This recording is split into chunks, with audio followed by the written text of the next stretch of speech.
Good afternoon हमारे सभी प्यारे व्यूअर्स को। आज की इस वीडियो में जो है हम बात करने वाले हैं Francis Bacon as an essayist. UPLT grade English की अगर बात करें मेंस के एग्ज़ाम की, तो वहाँ पे जो हमारा सिलेबस है उसमें डिस्क्रिप्टिव टाइप के जो क्वेश्चंस हमें देखने को मिलेंगे। उसमें जो है टोटल 20 क्वेश्चंस हैं। 10+10 आपको पता है, और 10 क्वेश्चन जो हैं 8 मार्क्स के हैं और 10 क्वेश्चन जो हैं 120 के हैं। ठीक है, 120 के हैं और ये 8 के हिसाब से 80, टोटल 200 का ये पेपर है, आपको पता है। तो इसके हिसाब से हम जो 8 मार्क्स के क्वेश्चन हैं उनको यहाँ पे जो है उनसे रिलेटेड यहाँ पे मैटर जो है कलेक्ट करने की कोशिश हमने कर रखी है। तो इसको हम यहाँ पे डिफाइन करने की कोशिश करेंगे कि कैसे हम जो है क्वेश्चंस को यहाँ पे लिख सकते हैं। ठीक, तो स्टार्ट कर रहे हैं। इसमें देखिए, Francis Bacon as an essayist, तो पहले नंबर पे हम इंट्रोडक्शन अगर हम लिखते हैं तो इंट्रोडक्शन में हम क्या क्या लिख सकते हैं। तो यहाँ पे लगभग लगभग 8 मार्क्स का जो क्वेश्चन है उसमें 120 से लेके 125 वर्ड्स लिमिट की अगर बात करें, तो अगर एक लाइन में हम 10 वर्ड मान के चलें तो 12 लाइनें कम से कम 12 × 10 करेंगे 120। कोई हार्ड एंड फास्ट रूल नहीं है, लेकिन कोशिश हमारी ये रहेगी। ठीक है, 120 वर्ड्स, 120 to 125 वर्ड्स लिखने की। अब देखिए, इसमें जो मैटर कलेक्ट कर रखा है उसमें देखिए, फ्रांसिस बेकन क्या कहा जा रहा है, is regarded as one of the most important prose writer.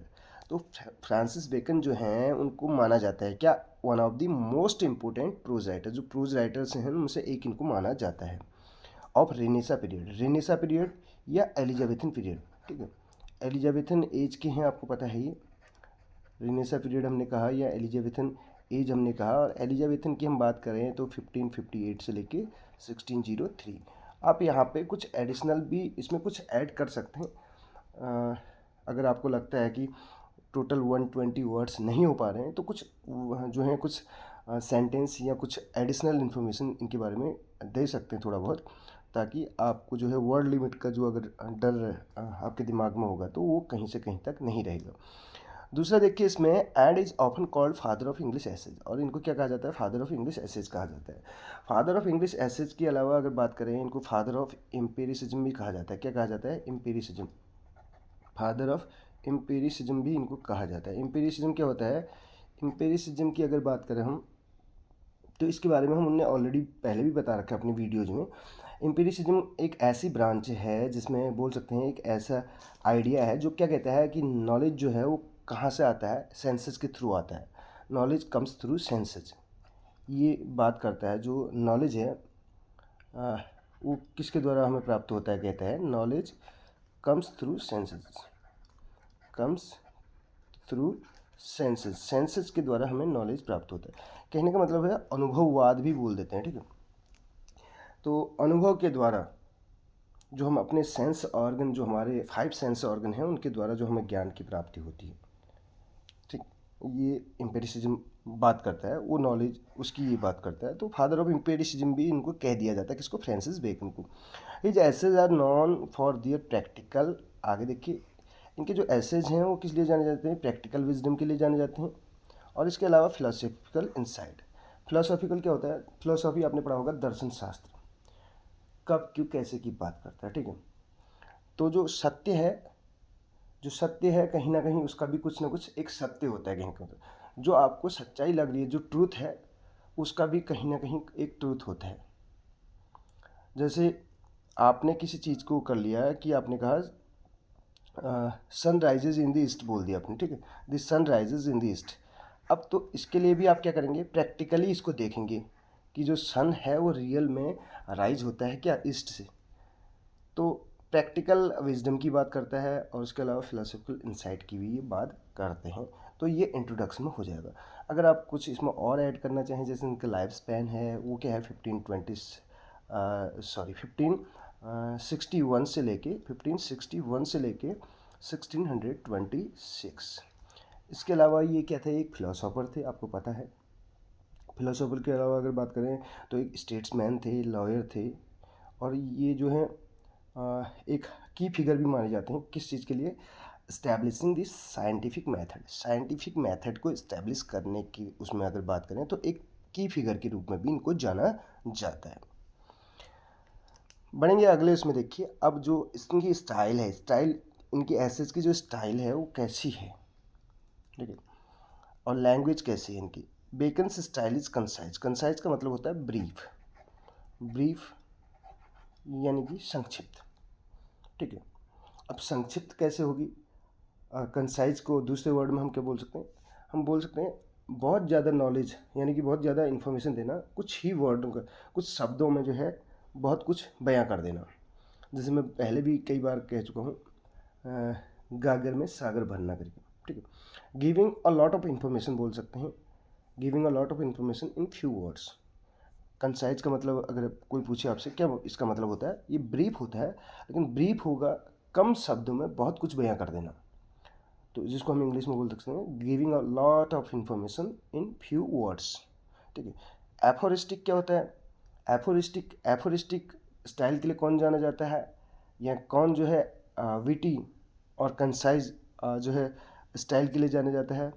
तो ये भी आपके फ्रांसिस बेकन है, ठीक है। एफोरिस्टिक मिल जाएगा आपको यहाँ पर। एफोरिस्टिक का मतलब क्या होता है? अगर कोई एफोरिस्टिक का मतलब पूछ ले, ये similar to maxim of proverb, जैसे प्रोवर्ब होती हैं, कहा होते हैं, उनकी तरीके से है।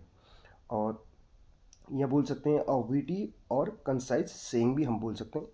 और इसके अलावा इपीग्रामेटिक, इपीग्राम आपने सुना होगा, इपीग्राम आपने लिटरेचर में पढ़ा होगा, और शॉर्ट पोम बोल सकते हैं या फ्रेज बोल सकते हैं, जो क्या करती है, एक्सप्रेस करती है आइडिया, और इन अ क्लियर और अम्यूजिंग वे, एक स्पष्ट तरीके से जो है एक आइडिया को एक्सप्रेस करने का काम करती है कोई कविता, शॉर्ट पोएम हम बोल सकते हैं, ठीक है।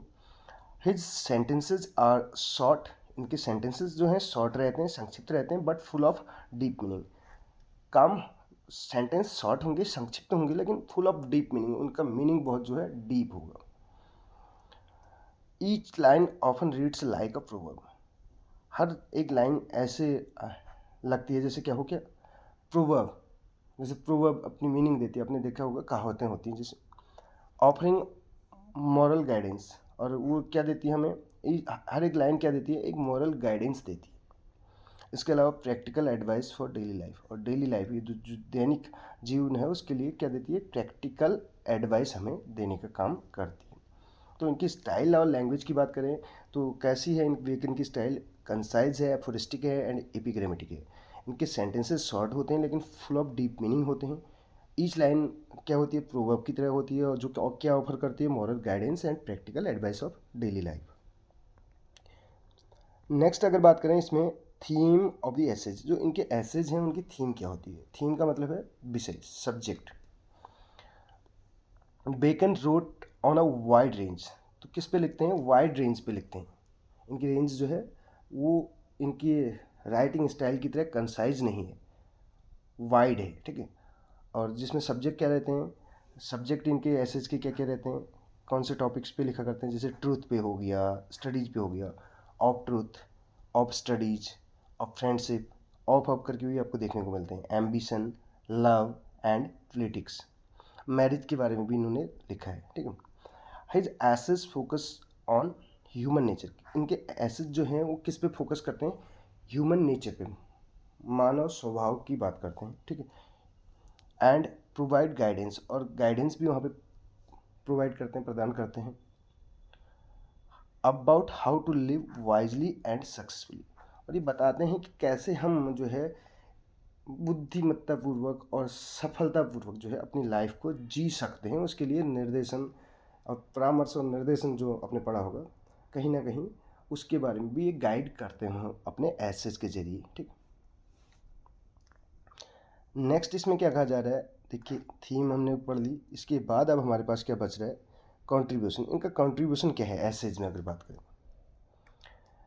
इनका जो कंट्रीब्यूशन है, हिज फेमस कलेक्शन एसेज, ठीक है, ग्रेटली इन्फ्लुएंस्ड लेटर, ये ग्रेटली इन्फ्लुएंस करते हैं किसको, लेटर एसिस्ट, जो इनकी बाद के एसिस्ट हैं। एंड इनकी बाद के एसिस्ट जैसे चार्ल्स लैम्ब, हैजलिट, ठीक है, हैजलिट तो क्रिटिक्स में भी आ जाते हैं, ठीक। और इसके अलावा हेल्प्ड इस्टेब्लिश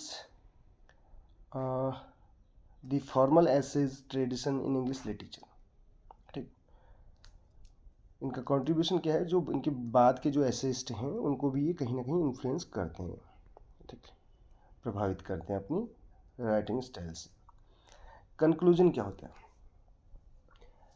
आपने एक देखा होगा, एक होता है इनफॉर्मल एसेज, एक होता है फॉर्मल एसेज। तो इनके एसेज जो हैं इनकी लाइफ के बारे में कम है फ्रेंड्स। इनके अगर अपोजिट बात करें हम चार्ल्स लैम्ब की, तो चार्ल्स लैम्ब जो है उनके एसेज इनफॉर्मल रहते हैं, जैसे कि आपने लेटर में पढ़ा होगा फॉर्मल और इनफॉर्मल। इनफॉर्मल क्या होंगे, आप जैसे कि हम बात करें डेली लाइफ से रिलेटेड हो सकते हैं।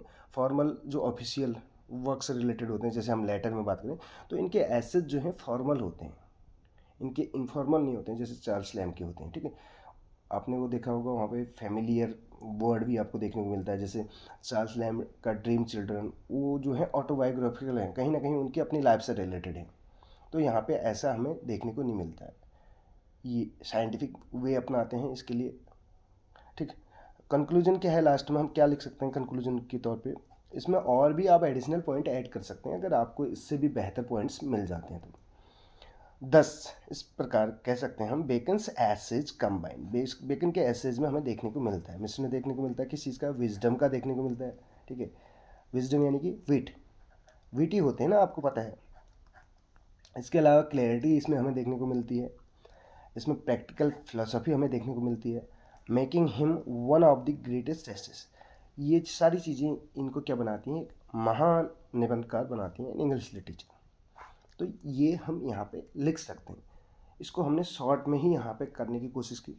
अब अगर हम बात करें, मैं अभी लाइन के हिसाब से आपको बता रहा था, इसमें देखिए 3 लाइन हमारे पास यहाँ पे हैं लगभग, और 3 यहाँ पे हैं, 6 हैं, और 4 ये हैं आपकी लगभग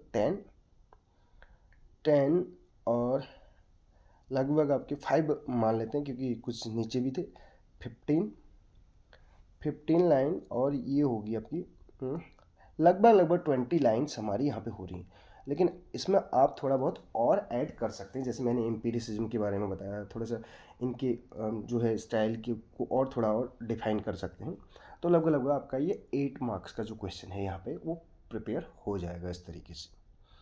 तो फ्रांसिस बेकन की बात करें, अब जैसे यहाँ पे क्वेश्चंस मैं देख रहा हूँ कि बहुत सारे क्वेश्चंस हैं, उनमें आप क्वेश्चन कैसे प्रिपेयर करें।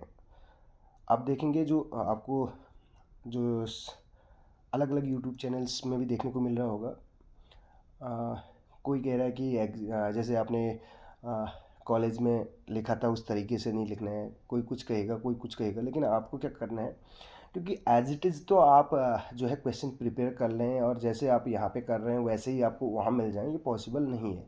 लेकिन आपको क्या करना है, उसकी अगर बात करें जैसे बेकन को हमने उठाया तो उसकी ऐसे को आपको देख लेना है, उसके बारे में इंट्रोडक्शन थोड़ा सा तैयार कर लेना है, उसकी स्टाइल तैयार कर लेनी है, कौन से टॉपिक्स पे वो लिखते हैं उसको आपको तैयार करना है, और कौन सा मेथड वो अपनाते हैं। लास्ट में ओवरऑल आपको क्या कर देना है, उस चीज़ को समराइज कर देना है। और अगर 12 मार्क्स वाले की बात करें तो उसमें थोड़ा सा आपको और ज़्यादा लिमिट बढ़ानी पड़ेगी, 1-2 हेडिंग और आप कर सकते हैं। तो इस तरीके से जो है आप अपने क्वेश्चन को बना सकते हैं। नेक्स्ट वीडियो में हम कोशिश करेंगे जिसमें हमारे पास टॉपिक रहेगा, देखिए हम बात कर सकते हैं उसमें ड्रामेटिक मोनोलॉग की बात कर सकते हैं, जैसे कि रॉबर्ट ब्राउनिंग का वर्क हम लेके, या फिर सेकंड कमिंग की बात कर सकते हैं जैसे डब्ल्यू ईट्स की। तो इनसे रिलेटेड आपको क्वेश्चंस देखने को मिलेंगे नेक्स्ट वीडियो में। मिलते हैं अगली वीडियो में। Thank you so much.